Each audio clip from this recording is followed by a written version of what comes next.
Israel is deeply sorry. We're deeply saddened by these images, by this attack, by this result. Israel does not target civilians, and there's no question that there will be in Israel a full and open investigation on how this happened. Hezbollah has been firing rockets not only from the town of Kana, right next to that building, from all of that surrounding area for the last 2.5 weeks. Some are saying that's not so, though. And what proof do you have that that is the case? Because other observers have suggested that isn't the case. Israel has already sent out many pictures around the world of Hezbollah firing the Katyusha rockets from within these these different population centers, and we have done so again today. We have footage which we will be putting out of these Katyusha rockets. There's never been a question of the fact that Hezbollah is hiding behind the civilians. Are you suggesting that these rockets were fired from this 4-story building housing these women and children? As I said before, Israel deeply, deeply is sorrowful, is saddened by what happened. This is definitely a mistake. We did not target this building. You did not target it, even though you had guided missiles. This was not targeted.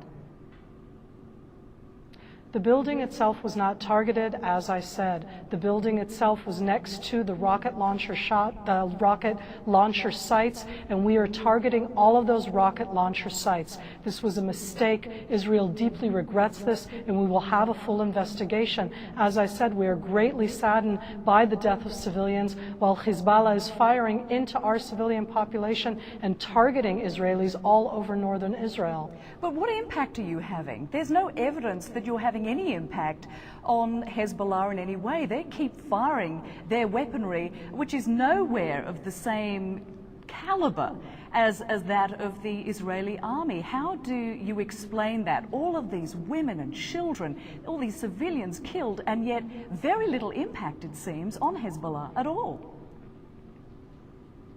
War is a terrible thing, Rosemary, and it's a great tragedy that's happening right now. There's a terrorist organization which has hidden itself inside the civilians all over southern Lebanon and in Beirut. They hold tens of thousands of rockets that they're firing daily on Israelis. They've already fired thousands of rockets into Israel.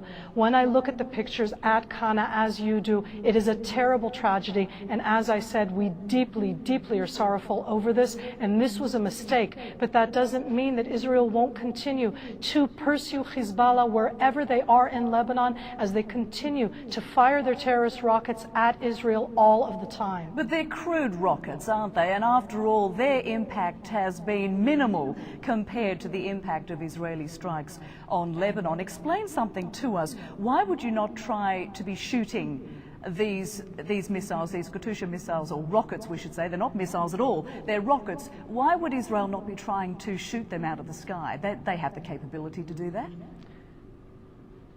Now, Rosemary, these are Katyusha rockets, which are a kind of rocket which they fire a barrel, a dozen, and the fact that there haven't been casualties in Israel shouldn't necessarily be held against us. Israelis, 1.5 million, are sitting inside bomb shelters and have been doing so for the last 2.5 weeks, and all of the Israelis have been killed have been those who have come out for air from the bomb shelters. The rockets themselves are standard rockets. These are rockets that are made in Iran, in Syria, supplied to Hezbollah. The fact that they are supplied there and continue to be supplied there as part of this entire terrorist organization denying Israel's right to exist, trying to hold all of northern Israel hostage to their demands. 2.5 weeks ago, they crossed an internationally recognized border in an unprovoked attack. They kidnapped 2 Israeli servicemen and they opened fire all over northern Israel. I'm not saying that we can in any way justify the attack today, but we will continue to defend the state of Israel.